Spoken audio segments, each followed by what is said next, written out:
அருகில் வந்து நெளிய நான் உன் மனதில் சென்று ஒளிய நீ உன் மனதில் என் உருவம் கண்டுபிடிப்பாயா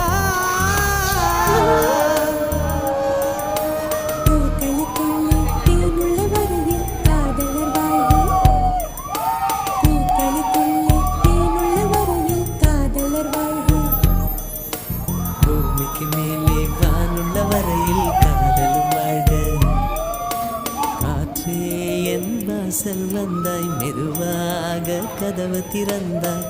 காற்றே உன் பேரை கேட்டேன் காதல் என்ற